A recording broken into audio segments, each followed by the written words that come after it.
Coming up, seeing the fire damage here at Flag Fen with our own eyes. Checking in on the project to rebuild an Anglo-Saxon ship. And the Bayeux Tapestry's coming home, sort of. It's all here on the Time Team podcast. Yes, hello and welcome to the Time Team podcast and welcome to Flag Fen. It very much feels like we're in the middle of a bog or something, but we are here at Flag Fen and we are really, really pleased to call it home for this episode. My name is Martyn Williams, this is Dr Helen Geake, and this is the Time Team podcast where we're doing all the usual stuff as well, so you can expect Time Team news a little bit later on, and Helen's going to be answering your questions as well. Now, this is a really unique place. It was discovered by Time Team's Francis Pryor in the 1980s, and it's the site of a Bronze Age causeway which ran out into the fens being this boggy area all around us. And not only is it a great place for archaeology, it's a great place for learning as well. It's the school holidays at the moment, the summer school holidays, and the children, you can see them running around this site, learning all sorts of things and going in and out of the reconstructed roundhouses. And that is where we start, because as you might remember, we brought you news on a previous edition of the podcast of a fire at one of the roundhouses that's been reconstructed here at Flag Fen. We were talking to Francis Pryor about it on a previous episode. Well, whilst we were here, Helen has been to see that damage for herself. I've seen lots of pictures of the damage, but it's not until you actually see it in person that you get the shock of what's actually happened here. There's just so much damage over such a large area, and you get an idea of what it must have looked like when it was all so beautiful and standing there and ready to receive school groups and so on. Now, I've got Kirsty, one of the heritage teachers here, to ask you all the details. I mean, it must have been tremendously upsetting when you realised it was on fire. Yes, it was indeed. It's a real heartbreaking loss for us here at Flag Fen. Yeah. And it's not just a roundhouse, it's what it represented for us. A sense of community coming together to build the roundhouse, but also that special space where we could gather with groups of school children, and we welcome over 10,000 children every academic year here. Yeah, it's just it's so many, and it wasn't at the end of its life by any means, was it? I mean, it all looks the bits that are unburnt look pretty fresh. How old was the house? It was about 3 years old, so relatively new in the story of the life of a roundhouse. But yes, it's very sad to see. But the aim is to build back, and that's what we do at Flag Fen. We pick up and we carry on. Absolutely, and you've got an extra little thing that wouldn't otherwise happen because you've got to excavate it first, haven't you? And that's a whole different ball game to experimental archaeology and reconstruction archaeology. This is a wealth of information here now. We can find out about the patterns of the burning and so on. And I could imagine that fires like this would have happened back in the Bronze Age, back in prehistory, and it's a rich source of information for us now. There's so much that you can see that's different about how the fire happened in different places. With this daub here that's almost like a kind of ceramic, almost like a kind of fired earth. And then you go round and it's a lot muddier. And then there's all the straw that didn't even get burnt there. I suppose we're going to be able to use this in lots of really creative ways. Oh, absolutely. And when we have visitors here, particularly the school children, we're keen to get them involved in hands-on experimental archaeology. And the Roundhouse is a fantastic living example of that. And actually, there's some interesting tales to do with this Roundhouse. So our brilliant volunteers and staff who worked on this particular building will say there's areas of the door that didn't get it quite right, and it was lumpy and bumpy, and then the appearance of it improved as they went around. Oh, so you could actually point to bits of it and say this bit's worse, this bit's better, this bit's more accurate, this bit's maybe less accurate. It was like a living teaching aid. Yes, it was. Yes, indeed. And the children quite like that, that you don't get everything right the first time you attempt it. So it was a great learning opportunity, and this building will continue to tell stories for us. That is just fantastic, isn't it? So out of the tragedy of the loss of this as a communal space, at least you have got those things. I can see you're already fizzing with ideas of how to use it in the future. Well, thank you so much, Kirsty. It's been wonderful and inspirational talking to you. Thank you very much. Now, earlier this year, Time Team archaeologists were back at Sutton Hoo. We were excavating, weren't we, just a stone's throw from the world-famous burial mounds as our dig there entered its second year. Yes, and the mounds are famous partly because of what was buried inside at least two of them. Huge Anglo-Saxon wooden ships held together with thousands of iron rivets. But how did they get there? Were they dragged by hundreds of people up the steep slopes from the river to the top of the Hoo? And what would it have been like to be on one of these vessels as it was rowed in and out of its harbour? Yeah, it's exciting to think about, isn't it? But rather than speculate, a group of volunteers is finding an answer and doing it themselves. They're building an exact replica of the ship using traditional techniques, and we've been following their story ever since it started. Yes, and Jacq Barnard from the Sutton Hoo Ships Company is with us now, sitting in the middle of the ship, it seems. Hi, Jacq. Yes. Hi, hello. Yeah, here I am, sitting where the water would be if we were out in the high seas, probably getting very, very wet. So you wouldn't normally sit quite this far down in the hull, but it feels really great to actually be inside the ship at last. Yes, and it is rising up around you very, very quickly, isn't it now? And how is progress? Where are we at with the ship? Yeah, no, it's been great. We've had a real rush on. All of a sudden, loads of planking has gone on. If you can remember, we were really struggling for some of the wider planking. When we got over that problem, we were able to put lots and lots of planking on. So the ship, which is 9 strakes or 9 rows of planking on either side, is almost at 8 rows of planking on either side now. So it really does feel like a ship at last, which is great. Oh, that's brilliant. Now, a little birdie tells me that you've been in Denmark recently with something to do with the work that you're doing. So can you explain what you've been doing in Denmark? Yeah, certainly. More than just something to do. So we went out there on a research trip. So myself and Laurie Walker, the master shipwright, we spent a long time looking at different sites in Denmark and Germany at ships that had come before and after this one. And then later on in the week, we went over to Roskilde, where the Viking ships are. So they've got at least 30 different vessels, and they're constantly building Viking ships. So we were able to sort of compare and contrast the technologies and how they built these. We were able to sort of spend a lot of time with the shipwrights and the people rowing the ships to see how they handled. And got loads and loads of insights, which is really, really going to help us. And what did you learn about the rowing? Because I'm really keen to know what you learnt in terms of who would be able to row this. Now, I know, Jacq, you're very small and slight, but incredibly strong. And you took with you Andy, didn't you, who's over 6 foot tall, so he's like at the other extreme. But what I'm hoping is that I'm somewhere in the middle. Will I possibly be able to row the ship? Absolutely. So when we went to Roskilde and we looked at Gokstad, it was incredible how close the rowers were. So Helen, you'd struggle. I'd be better off because I'm shorter. So when I leaned forward, I wouldn't be ramming the person in front quite so much and getting quite so much in the kidneys. But on there, the people are so close together, and we lined ourselves up in that formation and tried to sort of do this in formation. And it just shows that even on a ship like this, we're going to have to train people to be absolutely in formation with one another, or we're going to start going like this and getting in each other's way. Yes, absolutely. So this is one of those occasions where it actually works better to be smaller. I mean, Martyn, you might struggle more than me. I'm not going to have a hope. Well, I mean, one of the things that they did, which sounded quite funny, and we need to mock this up, is they use a piece of rope in a circle around your shoulders and onto your hands, and that limits the amount that you can stretch forward and back. So if you could imagine I was here and I'd got this piece of rope around me, that would be my training. I could never go further forward than that or further back because I've only got this rope width, and you'd all be given the same. So a taller person would be held back more than a shorter person who might have to reach out. So again, we've got lots of things, lots of models that we want to make, lots of things that we want to test. So we need to see what that's like. But the spacing in this ship is nothing like as intense as it is in that ship. So, we've got a little bit more space to play with. I think one of the things that's slightly different about this ship is that our spacing isn't exactly even all the way down. So we've got these beautiful frames that you can see. I'm sitting on one here. They're not, I don't think they're exactly evenly spaced all the way down, and we curve up at either end. So the rowers are going to be higher and lower.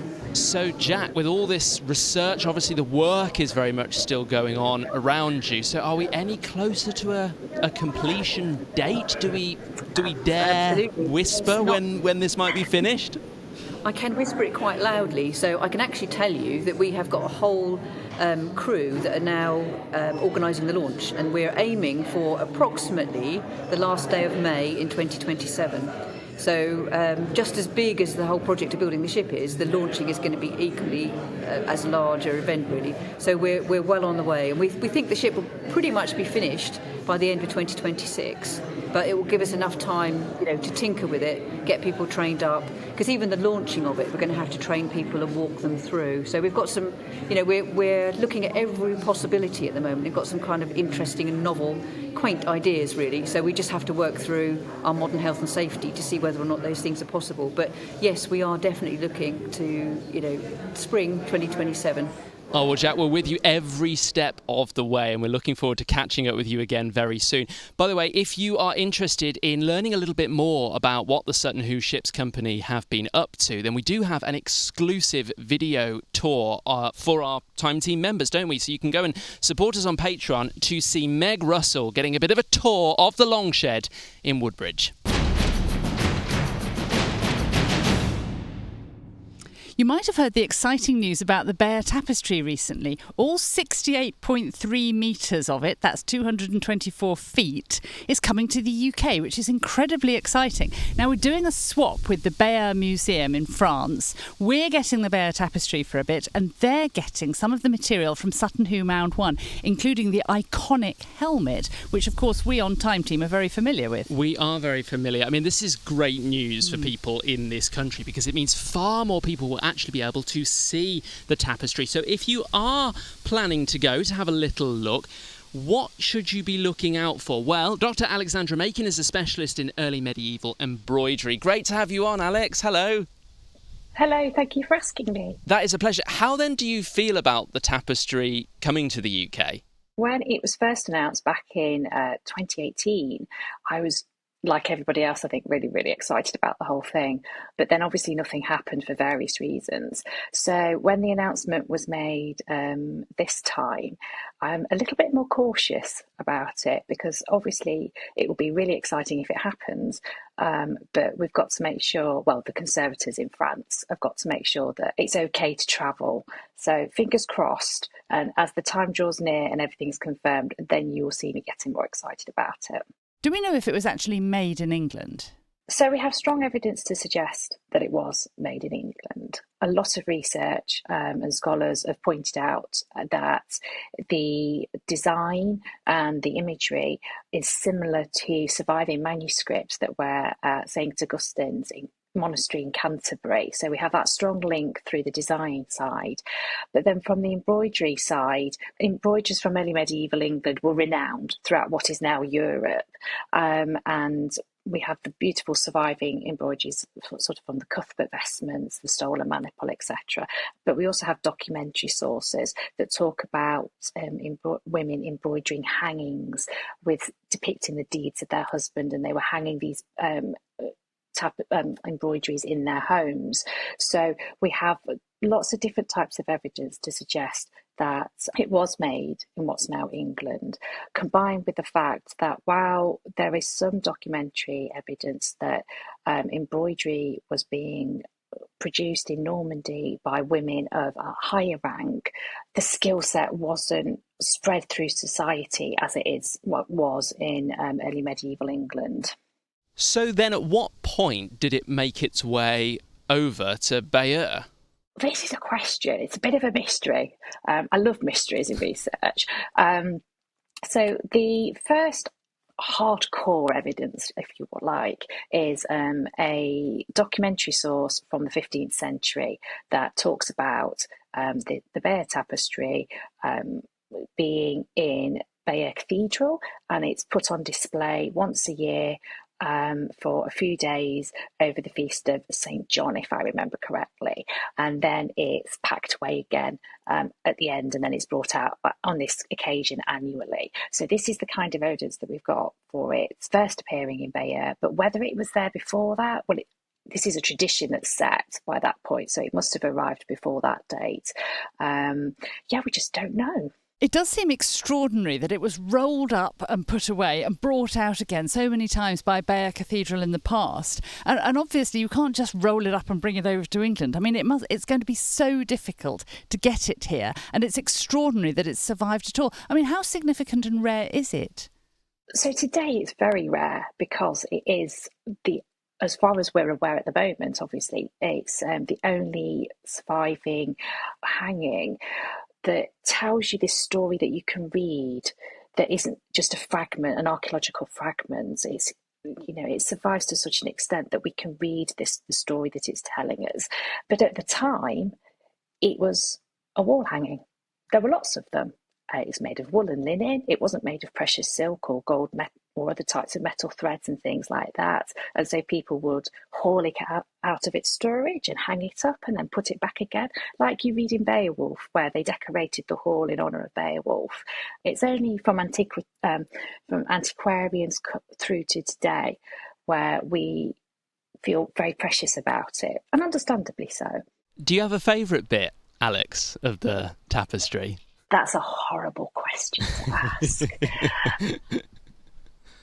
No, I don't. I have lots of bits that I like a lot. If I had to pick one area, it would be the seams that join the panels of ground fabric together. So I was really lucky in the fact that I was given permission to look at photographs of the reverse of the tapestry. These were taken in the 1981 to 1982 conservation programme. I was able to study around the seams and demonstrate that actually each panel was embroidered separately. They were then joined together and the embroidery was worked over the top of the seams. And then from that, I was able to tell lots of new stories and things about how the tapestry was created. So that's really cool. And I think those would be one of the many areas that I like. Brilliant. And what are you hoping then with the tapestry coming to the UK, you as a researcher will be able to do? Because I just think, what more could we possibly learn from it? You know, we've studied this thing and studied this thing. Yeah, I know a lot of people ask that, but there's so much more that we could learn from it from a technical point of view. So, for example, from a stitching perspective, because obviously I've only been able to look at small sections of the hanging. I think to look at all of it would be a lifetime's work. But then there's also things like investigating the fibres themselves. It's that technical side that I'm really interested in, and I hope that we'll be able to learn a lot more about that. We researchers are hoping that we'll get an opportunity to study it in more detail. It does seem like such a great opportunity. Thank you so much, Alex. It's really whetted my appetite to go and see it as soon as it arrives. And thank you so much for coming on the podcast. It's been really lovely having you. Thank you. This is the Time Team podcast with Dr Helen Geake and Martyn Williams here at Flag Fen. Now, Helen is going to be out and about very, very shortly. But first, there's lots and lots going on in the world of archaeology. So with the latest edition of Time Team News, here's Dani Wootton. Thanks, Martyn. Now, with the scorching weather that we're having this summer, imagine what it must have been like for Roman soldiers in sweltering conditions in Egypt around 2,000 years ago. After being in a storage box for 114 years, an extremely rare Roman military sun hat has been brought back to life and put on display at Bolton Museum in northern Britain. The woolen felt hat was originally donated by famous Egyptologist Flinders Petrie. However, it was too fragile to go on display due to damage caused by pests and other environmental conditions. So it was laid flat in a box and put into storage, where it remained for over a century. Expert conservator Jacq Barnard has restored the hat to its original shape using hand-dyed fabric where the missing fragments were. The wide brim is reminiscent of the famous ancient Greek petasus hat, which was worn by Greek farmers and travellers, and even the god Hermes, who's frequently depicted wearing a petasus in ancient art. The restoration was kindly funded by local firm Ritherden & Co, and the hat's now on display at the entrance to Bolton Museum's Egypt galleries. Now, from the blazing sun of Egypt to another country known for its extreme heat, Australia. A recent article published in the journal Australian Archaeology highlights a project that's mapping finger marks thought to be thousands of years old in the deepest, darkest depths of a cave far beyond sunlight. The location is the New Guinea 2 cave, also known as Warrybrook to Gunai Kunai elders. The project involves a team of international archaeologists and Gunai Kunai Land and Waters Aboriginal Corporation. Together, they've identified around 950 long grooves in the cave, which is indicative of people tracing their fingers over the soft limestone walls and leaving an impression in the surface. These finger marks have been intricately mapped using high-resolution photogrammetry, and the researchers have noticed that the marks only occur in particular sections of the cave, and these sections are where you get white calcite microcrystals that sparkle like glitter when exposed to firelight or torchlight. There are no signs of domestic occupation, such as hearths or food remains at the site, and this ties in with oral traditions that caves like Warrybrook were only accessed by Mulla Malung, or medicine men and women, who collected microcrystals to use as part of their spiritual practice. In the paper, the researchers suggest that what we're looking at are the hand movements and gestures of the Mulla Malung as they access the powers that they associated with the sparkling crystals thousands of years ago. Now, from intense sunlight and cool caves to the shimmering sea, well, at least ships that sailed on the sea anyway, and to the excavation of an historic shipyard in the New Forest in southern Britain. A team led by Southampton University and funded by Bucklershard Shipyard Trust have excavated the largest of 5 surviving historic slipways at Bucklershard, where ships were built and launched. During the 1700s, it was the largest shipbuilding yard of its time, and it built 55 wooden warships for the Royal Navy, including HMS Agamemnon, Lord Nelson's favourite ship, which took part in the Battle of Trafalgar. Professor John Adams from the University of Southampton, who led the team, noted that most 18th century slipways are no longer accessible, so this slipway provides a unique opportunity to understand and learn more about traditional shipbuilding. Well, that's all from me. I look forward to seeing you next time. Thanks, Dani. We're here at Flag Fen, which has featured quite a bit in recent episodes of the podcast because we've been talking about the damage caused when one of the reconstructed roundhouses was burnt down. And we've had Francis Pryor, who's been telling us about the silver lining that the accident gives us, that we can find out more about how a genuine roundhouse would have appeared once it had been burnt down. Now, I thought I ought to come here and see it for myself, and we've got a couple of volunteers lined up to talk to. I'm going to go into the roundhouse and find Sharon now. Hi, Sharon. Now, you've been a volunteer here for how long? Since October, November. Saw an advert in the local paper asking for volunteers to come and build a new roundhouse. So I came along on the open day, had a look round, signed all the paperwork, and I've been here ever since. I came on a Monday and a Friday for 3 hours, just volunteering, helping to build the roundhouse. Never done anything like this before in my life. I'm retired. So I thought, yeah, that'd be quite good, interesting. We're a good group, we have a good laugh, and I'm really enjoying it. I'm really impressed that you started off in those hard winter months, because it must have been absolutely freezing, and you get quite wet and dirty being a volunteer on something like this, particularly with the daub. Can you tell me about the daub? Yeah, the daub is very interesting. It's a mixture of soil that we have to sieve, and then we have to collect the sheep droppings, and then we have to mix it with water by hand, which is quite interesting, and then we literally place it on the wattle, and hopefully it stays as it is, like you can see now, and then at the end of it we have to paint it. Well, thank you so much, Sharon. That's been a really interesting vignette into the life of a volunteer. I'm going to go and find, is it Arthur now, yes, who's doing some of the thatching. I'll see you later. Thank you very much. Thank you. Thank you. Right, well, so that's the walls. Now, for more detail on the thatch, I'm going to try and find Arthur. Arthur? Oh, hello. Good to meet you. I'm Helen. Hello. Pleasure.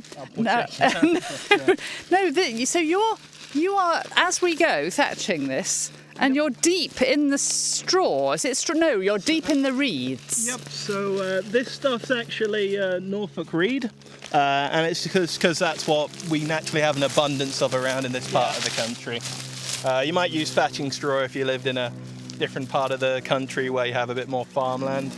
But if you have a sort of look around the place, you'll see they sort of pop up like weeds around here. So are you bundling it and then tying the bundles on? Yeah, so the first thing we need to do is we make these smaller bundles called yelms, and these are just sort of the right sort of size for us to stick up there. And you sort of, when you're making yelms, you need to get a bit of a happy medium, because these are different lengths and they also taper to a point. If you make it too large, it's just going to come across at an angle and slip out. Oh. But if you make it too small, you'll just be here all day making them. Yeah. And you don't bother to take the tops off. I mean, it all looks very frondy here, and I suppose that'll be covered by the next layer. Yeah. So you don't really want to take the tops off of these. If you do look at the top of here, you can see it's actually hollow. Yeah. So if I take this, if I take the tops off, it means the moisture's going to get into there, and it just makes it last not quite as long. Oh, so it's all these little nuances that you learn by doing it. Yeah. I mean, you can also ask a lot of thatchers, but it depends on how much you want to believe them. According to some thatchers, with Norfolk reed, if you keep the fire going, the smoke going through it, Norfolk reed is supposed to last you about 100 years. And so are we going to have... So you're on the first layer at the moment. We just make sure we don't trip over our string here. You can sort of see as we go along, we just build up in layers. And specifically here, you can see the string here where I've tied it on. Yeah. This one, the next layer above it is always going to cover that layer below it. So this stuff is actually not open to the environment. Yes. It's going to last a lot long.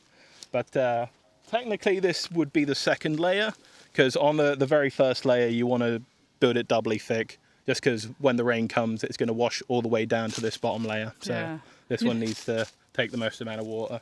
So how long before you're right up to the top? Oh, it's hard to say. We are sort of aiming to see if we can get it done by the end of the month, but that is going to depend on us.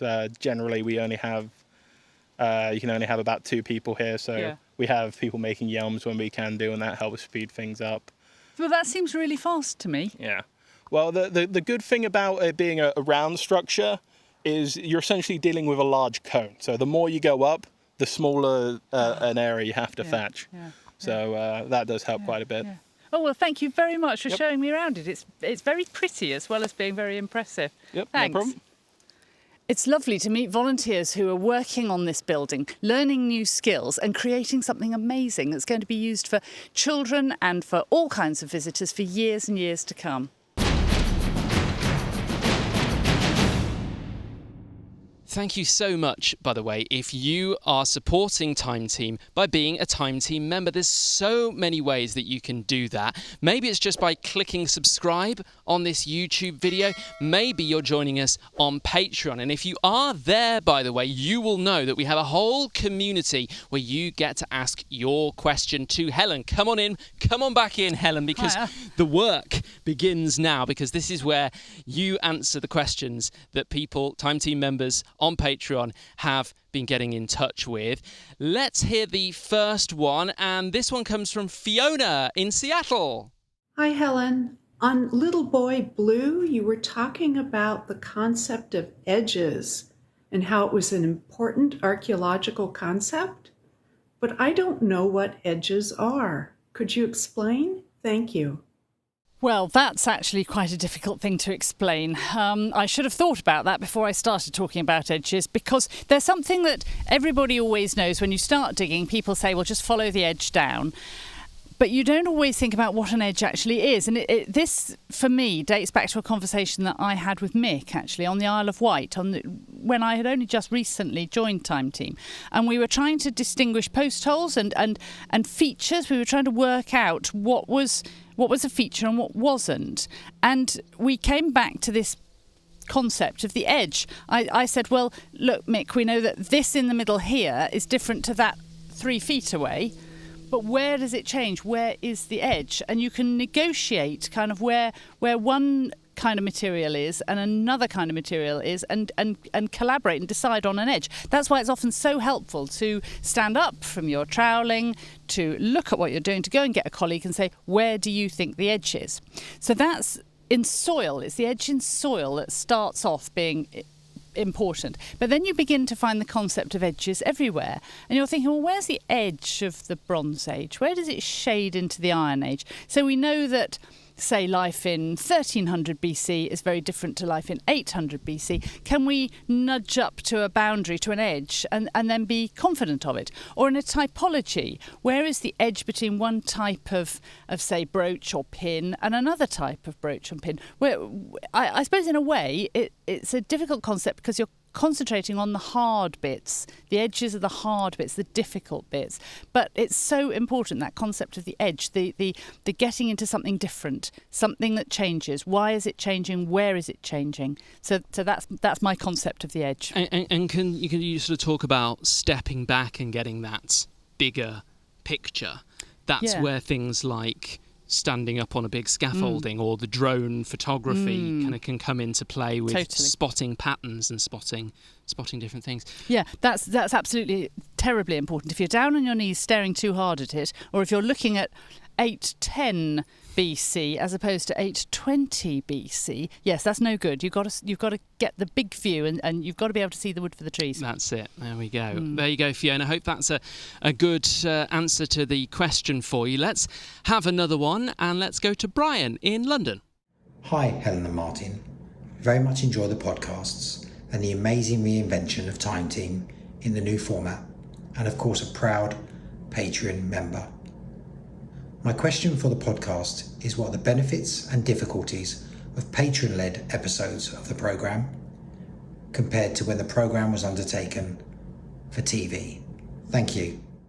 Well, that's a really interesting question. And I think I'd say to begin with that we do get an extra layer of freedom. We don't have the Channel 4 commissioning editors telling us what to do and deciding when they're going to show it. I mean, it was nice to have it predictable as Sunday evenings in the winter, but it was also very restrictive. So we couldn't show it to everybody all around the world at the same time. So now we're on YouTube. We can show it to everybody, so people in America don't complain that they haven't seen that episode that we're talking about. Heaven forbid. Yeah. And also we can do much more. It's not just the 3-dayers and the documentaries. We can do a day here and a day there. We can pick up all sorts of interesting extra news that we couldn't do before. We do, of course, still have to pitch for money. I mean, we used to have to pitch for money to Channel 4, and we still have to pitch to everybody who funds us. So it's no worse, but maybe it's no better in a way. But I think what's different is that we know that we're all part of the money-raising team. So we're encouraged to wear all the merchandise, as you can see. Now, that has a very odd thing, an odd consequence that you might not have thought of. It's if you're a bit short-sighted like I am, you can come out of the dome and you're looking for somebody and everybody is wearing the same colours, everybody's wearing the same clothes. You can't see the people. You can't see Mick in his stripy jumper. You can't see Phil in his hat. You think, I need to find this person, and you can't. It's just a sea of navy blue. Okay, we need names on the backs of things, like something footballers. like that. Yep. Absolutely, yes. And plus, occasionally I feel that we're a bit, with that freedom, we're maybe a little bit too scattergun in our approach, because I really love those 3-dayers where we're all together as a team, we're all pushing forward to do a big piece of work. And we perhaps don't do as many of them as I'd like. And one of the reasons for that is that it's back to money again. One 3-dayer is almost as expensive as a whole month at Sutton Hoo because they're enormous operations and they take a huge amount of planning, a huge amount of research and getting permissions and making sure everybody's on board and booking the experts and so on. So we have to start doing those way in advance. So we're not even quite sure what we're going to be filming at that point. So the scheduling of getting everything together, who's going to be doing what in October, could we do it towards the beginning of February, or will it be too cold? All that kind of stuff. It's all on our plates now with fewer people. So there's advantages and there are disadvantages. I'll tell you one other advantage, actually. The very first series of Time Team had, at the end of every programme, there was a kind of community roundup. Everybody was called back in from the local area, and Mick gave them an update. The whole team did, and that was really dear to Mick and Tim's heart. Yeah. And Channel 4 hated it. They got rid of it. It just wasn't fashionable in the 1990s. But now we can have community. We can have volunteers. We just can do so much more. Yeah, and getting the community involved is a big part of what we like to do and what we do at Time Team. So there's positives and negatives, isn't there, to each of the different ways of doing it. Thank you very much for that question. Much appreciated. Thank you for all the questions. If you want to submit yours, well, why not join us, become a member, become a Time Team member and join us. If you go to Patreon, that is how you'll be able to ask a question. If you just click on community chats, you'll see the section there for asking a question for a future edition of the podcast. And that's about it from us here at Flag Fen. Next week, it's another question and answer session. So if you're not doing so already, make sure you're listening in wherever you get your podcasts. Just search for Time Team. Do that. Thank you very much. Got some great questions, by the way, including some Hadrian's Wall myth debunking. It's going to be going on. And, we'll see what else. You'll have to make sure you're listening. Thank you so much, I should say, to all the staff here, the wonderful, really friendly and welcoming staff here at Flag Fen. It's been absolutely wonderful. We will see you again on another edition of the Time Team podcast. Goodbye.